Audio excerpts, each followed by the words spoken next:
ಉಜ್ವಲ ಭವಿಷ್ಯಕ್ಕಾಗಿ ಆಚಾರ್ಯ ರಜನೀಶರ ಉತ್ತರವನ್ನು ಕೇಳಿ. ನಮ್ಮ ಮತ್ತು ನಿಮ್ಮ ಮುಂದಿನ ಪೀಳಿಗೆಗೆ ಉಜ್ವಲ ಭವಿಷ್ಯಕ್ಕಾಗಿ ಓದಲು 2 ನಿಮಿಷಗಳನ್ನು ತೆಗೆದುಕೊಳ್ಳಿ. ಆಚಾರ್ಯ ರಜನೀಶ್ ಅವರನ್ನು ಅವರ ಅನುಯಾಯಿಯೊಬ್ಬರು ಪ್ರಶ್ನಿಸಿದರು.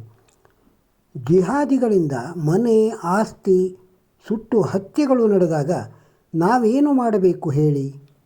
ನಾವು ಹಿಂದೂ ಮುಸ್ಲಿಂ ಸಹೋದರತ್ವವನ್ನು ಉತ್ತೇಜಿಸಬೇಕೇ ಅಥವಾ ನಮ್ಮ ಸ್ವಂತ ಭದ್ರತೆಗಾಗಿ ಯಾವುದಾದರೂ ಕ್ರಮವನ್ನು ಕೈಗೊಳ್ಳಬೇಕೇ? ದಯವಿಟ್ಟು ಮಾರ್ಗದರ್ಶನ ನೀಡಿ. ಉತ್ತರ: ನಿಮ್ಮ ಪ್ರಶ್ನೆ ನಿಮ್ಮ ಮೂರ್ಖತನವನ್ನು ಹೇಳುತ್ತದೆ. ನೀವು ಇತಿಹಾಸದಿಂದ ಏನನ್ನೂ ಕಲಿತಂತೆ ಕಾಣುತ್ತಿಲ್ಲ. ಮಹಮ್ಮದ್ ಗಜ್ನಿ ಸೋಮನಾಥ ದೇವಾಲಯದ ಮೇಲೆ ದಾಳಿ ಮಾಡಿದಾಗ ಸೋಮನಾಥ ಆ ಸಮಯದಲ್ಲಿ ಭಾರತದ ಅತಿದೊಡ್ಡ ಮತ್ತು ಶ್ರೀಮಂತ ದೇವಾಲಯವಾಗಿತ್ತು. ಆ ದೇವಸ್ಥಾನದಲ್ಲಿ ಪೂಜೆ ಮಾಡುತ್ತಿದ್ದ 1200 ಹಿಂದೂ ಪುರೋಹಿತರು ಹಗಲಿರುಳು ಧ್ಯಾನ ಭಕ್ತಿ ಪೂಜೆಯಲ್ಲಿ ತೊಡಗಿದರೆ ದೇವರು ನಮ್ಮನ್ನು ಕಾಪಾಡುತ್ತಾನೆ ಎಂದು ಭಾವಿಸಿದರು. ಅವರು ತಮ್ಮ ರಕ್ಷಣೆಗಾಗಿ ಯಾವುದೇ ವ್ಯವಸ್ಥೆಗಳನ್ನು ಮಾಡಲಿಲ್ಲ. ಇದಕ್ಕೆ ವಿರುದ್ಧವಾಗಿ ಜನರು ರಕ್ಷಿಸಬಲ್ಲ ಕ್ಷತ್ರಿಯನು ಯಾವುದೇ ಕ್ರಮ ಕೈಗೊಳ್ಳಲಿಲ್ಲ.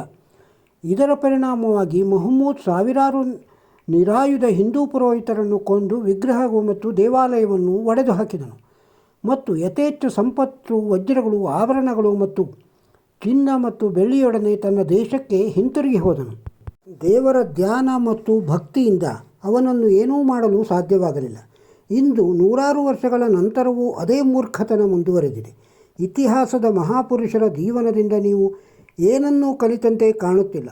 ಧ್ಯಾನವು ದುಷ್ಟರ ಹೃದಯವನ್ನು ಬದಲಾಯಿಸುವಷ್ಟು ಶಕ್ತಿಯುತವಾಗಿದ್ದರೆ ಶ್ರೀರಾಮಚಂದ್ರನು ಯಾವಾಗಲೂ ತನ್ನೊಂದಿಗೆ ಬಿಲ್ಲು ಬಾಣವನ್ನು ಹೊತ್ತೊಯ್ಯುವ ಅಗತ್ಯವೇನಿತ್ತು? ಧ್ಯಾನದ ಶಕ್ತಿಯಿಂದ ಅವನು ರಾಕ್ಷಸನಾದ ರಾವಣನ ಹೃದಯವನ್ನು ಬದಲಾಯಿಸಬಹುದು ಆಗಿದ್ದಿದೆ. ಅವನು ಅಸುರರನ್ನು ಸಹೋದರರು ಎಂದು ವಿವರಿಸಿದರೆ ದ್ವೇಷವು ಕೊನೆಗೊಳ್ಳಬಹುದಾಗಿತ್ತೇ? ಮತ್ತು ರಾಮರಾವಣರ ಯುದ್ಧವನ್ನು ಆಯುಧದಿಂದಲೇ ನಿರ್ಧರಿಸಲಾಯಿತು.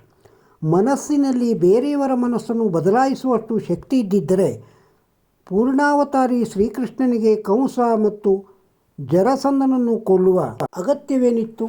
ಧ್ಯಾನವು ಇತರರ ಮನಸ್ಸನ್ನು ಬದಲಾಯಿಸುವ ಶಕ್ತಿಯನ್ನು ಹೊಂದಿದ್ದರೆ ಮಹಾಭಾರತದ ಯುದ್ಧವೇ ಸಂಭವಿಸುತ್ತಿರಲಿಲ್ಲ. ಕೃಷ್ಣನು ದುರ್ಯೋಧನನನ್ನು ತನ್ನ ಧ್ಯಾನದ ಶಕ್ತಿಯಿಂದಲೇ ಬದಲಾಯಿಸಬಹುದು ಆಗಿದ್ದಿತು ಮತ್ತು ಯುದ್ಧವನ್ನು ತಪ್ಪಿಸಬಹುದಿತ್ತು. ಆದರೆ ಇದಕ್ಕೆ ವಿರುದ್ಧವಾಗಿ ಕೃಷ್ಣನು ಅರ್ಜುನನನ್ನು ಯುದ್ಧದಿಂದ ವಿಮುಖನಾಗದಂತೆ ನಿಲ್ಲಿಸಿ ಅವನನ್ನು ಯುದ್ಧದಲ್ಲಿ ತೊಡಗಿಸಿದ.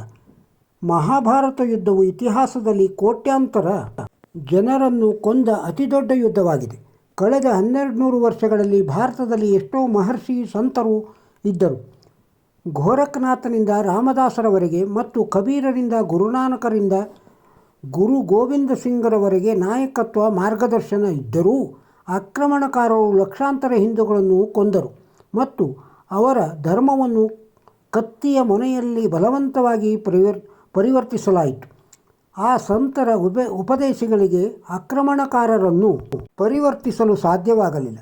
ಗುರುನಾನಕ್ ಅವರು ತಮ್ಮ ಧರ್ಮದ ತತ್ವಶಾಸ್ತ್ರವನ್ನು ಮುಸ್ಲಿಮರು ಸುಲಭವಾಗಿ ಅರ್ಥ ಮಾಡಿಕೊಳ್ಳುವ ಮತ್ತು ಸಂಯೋಜಿಸುವ ರೀತಿಯಲ್ಲಿ ಪ್ರಸ್ತುತಪಡಿಸಿದರು. ಆದರೆ ಅದೇ ಗುರು ಪರಂಪರೆಯಲ್ಲಿ ಗುರು ಗೋವಿಂದ್ ಸಿಂಗ್ ಮುಸ್ಲಿಮರ ವಿರುದ್ಧ ಕತ್ತಿ ಹಿಡಿಯಬೇಕಾಯಿತು. ಹಿಂದೂ ಧರ್ಮವನ್ನು ರಕ್ಷಿಸಲು ನಿರಾಯುಧರಾಗಿದ್ದ ಸಿಖ್ಖರು ಶಸ್ತ್ರಾಸ್ತ್ರಗಳನ್ನು ಹಿಡಿಯಲೇಬೇಕಾಯಿತು. ಇದರಿಂದ ಧ್ಯಾನದ ಮೂಲಕ ವ್ಯಕ್ತಿಯು ತನ್ನ ಪ್ರಜ್ಞೆಯನ್ನು ಮಾತ್ರ ಬದಲಾಯಿಸಿಕೊಳ್ಳಬಹುದು, ಆದರೆ ಆಕ್ರಮಣಕಾರರ ಮನೋಭಾವವನ್ನು ಬದಲಾಯಿಸಲಾಗದೆಂಬುದು ಸ್ಪಷ್ಟವಾಗುತ್ತದೆ. ಇಂದಿನ ಸಂದರ್ಭದಲ್ಲಿ ನಮ್ಮನ್ನು ನಾವು ರಕ್ಷಿಸಿಕೊಳ್ಳಬೇಕು. ಅದಕ್ಕಾಗಿ ನಾವು ವಿಜ್ಞಾನ ಮತ್ತು ತಂತ್ರಜ್ಞಾನದ ಸಹಾಯವನ್ನು ತೆಗೆದುಕೊಳ್ಳಬೇಕು. ಅಂದು ಶ್ರೀಕೃಷ್ಣನು ಪಾಂಡವರಿಗಾಗಿ 5 ಗ್ರಾಮಗಳನ್ನು ಕೇಳಿದನು. ಆದುದರಿಂದ ದೇಶದ ಹಿತದೃಷ್ಟಿಯಿಂದ 5 ಕಾನೂನುಗಳನ್ನು ಅದ್ಭುತವಾಗಿವೆ ಮತ್ತು ಅಗತ್ಯವಾಗಿದೆ.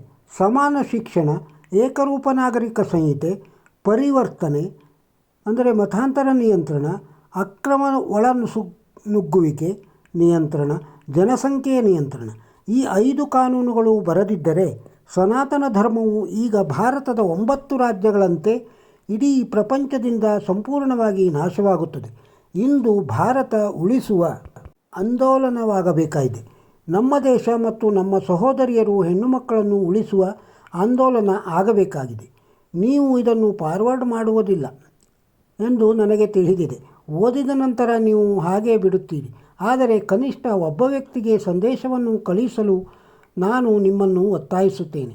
ನಿಮಗೆ ಮುಜುಗರವಾಗುತ್ತಿದ್ದರೆ ಇದನ್ನು ನನಗೆ ಹಿಂತಿರುಗಿಸಿ. ಆದರೆ ಸರಪಳಿಯನ್ನು ಮುರಿಯಬೇಡಿ. ಓದಿ ನೀವು ಒಪ್ಪಿದರೆ ದಯವಿಟ್ಟು ಫಾರ್ವರ್ಡ್ ಮಾಡಿ. ಎಷ್ಟೋ ಹಿಂದೂಗಳು ಒಗ್ಗಟ್ಟಾಗಿದ್ದಾರೆಂದು ಇಂದು ನಿಮಗೆ ತಿಳಿಯುತ್ತದೆ. ವಂದೇ ಮಾತರಂ. ಎದ್ದೇಳಿ ಹಿಂದೂ ಎದ್ದೇಳಿ. ನಾನು ಈ ಸಂದೇಶವನ್ನು ಕನಿಷ್ಠ 10 ಜನರಿಗಾದರೂ ಕಳಿಸುತ್ತೇನೆ ಎಂದು ಪ್ರತಿಜ್ಞೆಯನ್ನು ಮಾಡುತ್ತೇನೆ. ಭಾರತ್ ಮಾತಾ ಕಿ ಜೈ. ನೀವು ತಲುಪಿಸಿ. ಈ ವಿಡಿಯೋದಲ್ಲಿರುವ ಮಾಹಿತಿ ನಿಮಗೆ ಇಷ್ಟವಾಗಿದ್ದರೆ ಇದನ್ನು ಇತರರಿಗೂ ಶೇರ್ ಮಾಡಿ. ಈ ವಿಡಿಯೋಕ್ಕೊಂದು ಲೈಕ್ ಕೊಡಿ. ನಮ್ಮ ಚಾನಲ್ಗೆ ಇನ್ನೂ ಸಬ್ಸ್ಕ್ರೈಬ್ ಆಗದೇ ಇದ್ದರೆ ಸಬ್ಸ್ಕ್ರೈಬ್ ಆಗಿ. ನಮಸ್ಕಾರ.